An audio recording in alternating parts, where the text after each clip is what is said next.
Welcome to एडफोलियो। हमने last lecture में देखा कि यदि हम रिटर्न टाइम पर फाइल नहीं करते तो लेट फीस देनी होती है। हम यदि रिटर्न ड्यू डेट है उस दिन तक फाइल कर देते हैं तो उसको हम बोलते हैं ओरिजिनल रिटर्न।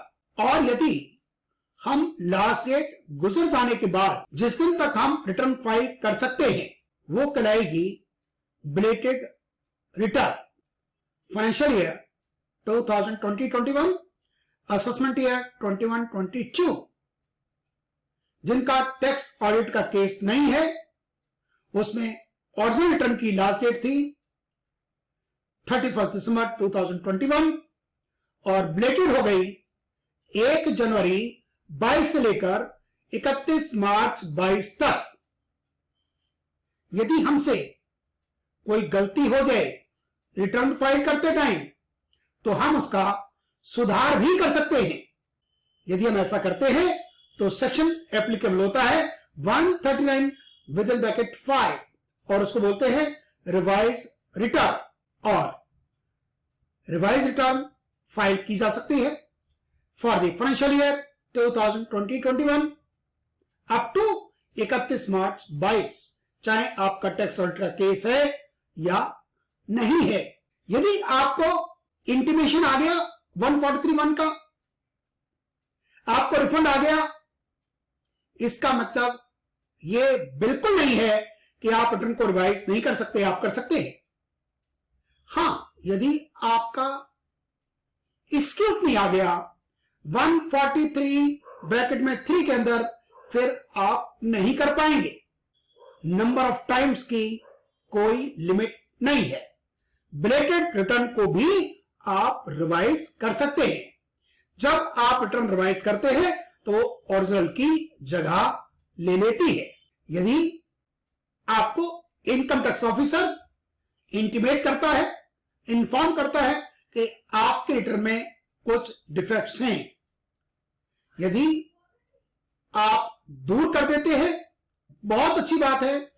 यदि आप नहीं करते उसको तो वो हो जाएगी आपकी रिटर्न इनवैलिड, जैसे कि आपने रिटर्न फाइल की ही ना हो। डिले को कंडोन किया जा सकता है बाय द असेसिंग ऑफिसर। यदि वो डिले को कंडोन कर दे फिर वो वैलिड रिटर्न कहलाएगी। हम इनकम टैक्स india.gov.in की वेबसाइट पर हैं और यह है होम पेज। यदि हमें कोई सेक्शन देखना है तो हमें जाना होगा एक्ट पर। यहां पर है टॉप पर ही इनकम टैक्स एक्ट 1961 और यहां है इनकम टैक्स एक्ट 1961 और यहां पर ईयर फाइनेंशियल ईयर 2020-21 के लिए जो बजट एप्लीकेबल था, जो फाइनेंस एक्ट एप्लीकेबल है वो 2020 है। यहां डालेंगे हम सेक्शन सर्च और ये आ गया return of income. Section 139 bracket में 1 जो ओरिजिनल रिटर्न के बारे में डील करता है। सेक्शन 139 ब्रैकेट में 4 जो बिलेटेड के बारे में डील करता है।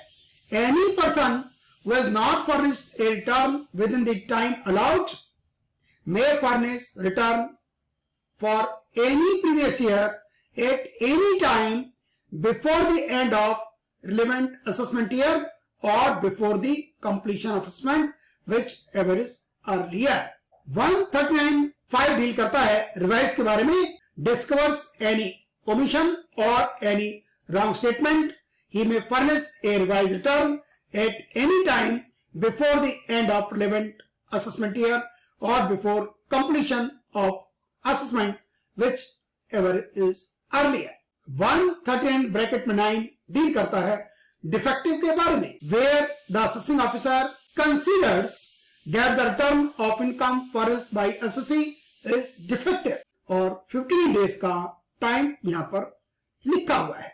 If defect is not rectified within the set period of 15 days, or further periods allowed, the return shall be treated as an invalid, और माना जाएगा as if the SSC had failed to furnish the return.